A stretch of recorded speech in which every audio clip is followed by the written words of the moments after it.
Making characters. We love it. Understanding the character sheets as a newbie. Boo.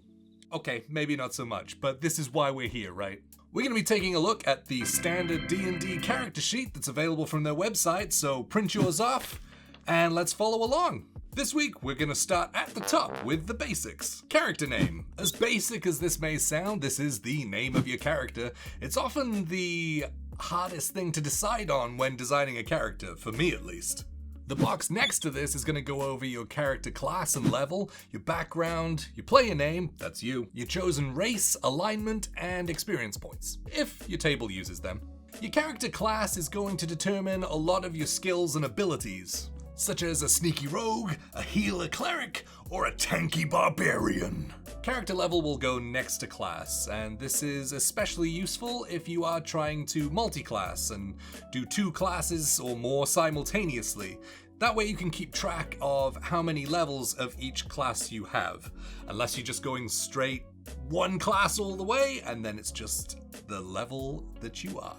But if you do end up multi-classing, you could be a level 5 character with 3 levels in Bard and 2 levels in Barbarian. Barbarians are so fun. And that way you know what level of abilities you get from each class. Creature race will determine what kind of innate abilities you get from your chosen species, such as elves having dark vision, dwarves having dark vision, and gnomes who have dark vision. A lot of races have dark vision. But in all seriousness, a lot of races get some really cool abilities such as innate magic or proficiencies in armor or weapons. Background. Backgrounds can basically describe what's happened to your character up until the point that you start playing them. There are a plethora of backgrounds you can choose from in order to flavor your character true to their backstory. Like giving your edgelord, orphaned rogue the street urchin background, so you can add more edge to the edgy edginess. I'm a lone wolf. I don't play well with others. There are tons of others to pick from, such as charlatan, hermit, soldier, acolyte, and many, many more. These are usually best picked when tying them to your character's backstory, as the background will provide some skills, proficiencies, ability to use certain types of tools, or possibly some special abilities. So it always makes sense for me for you to pick something that aligns with your character's backstory, and that way they have narrative reasons for having those skills. Especially when the special abilities can include knowing how to handle local law, that's LAW, I know I have an accent, having a keen eye with a map, or knowing the fastest way around the city. Alignment. Alignment is a quick moral compass guide designed to keep you acting with the same moral values in the game. There are 9 classic alignments in the game. These are displayed as a combination of good, neutral, evil, and chaotic, neutral, lawful. This is a good indicator of how your character would act in certain situations. But that's not to say that alignment can't change over time depending on the decisions that are made. Experience points. If your game uses experience points rather than milestone leveling, this is where you're going to keep track of them. Your Dungeon Master will award you experience points for things like taking down monsters or bad guys, completing story plot lines, or some really cool roleplay moments.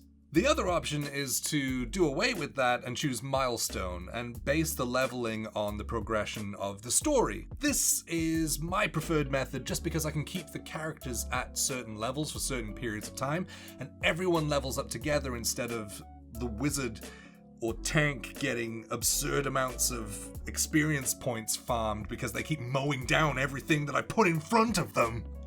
Anyway. Moving down and to the right. Next up is personality traits.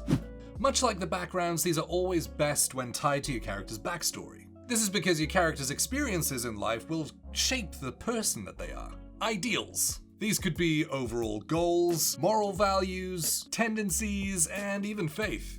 By this point, you've really built up your character and you've got a really good idea of how to roleplay them and what kind of decisions they make. Bonds. These could be any relationships that your character holds, good or bad.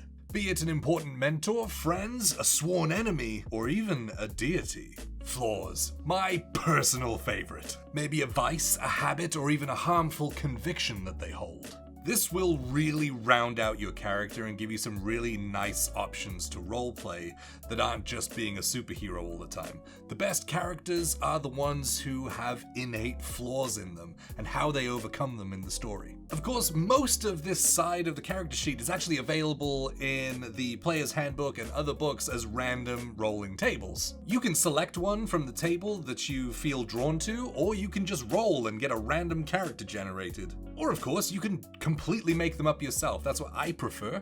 But if you are stuck and in a pinch and you are freaking out about not knowing what kind of character, what flaws do I, what ideals, I don't know, then there are a ton of written options that you can kind of feel the best fit for your character.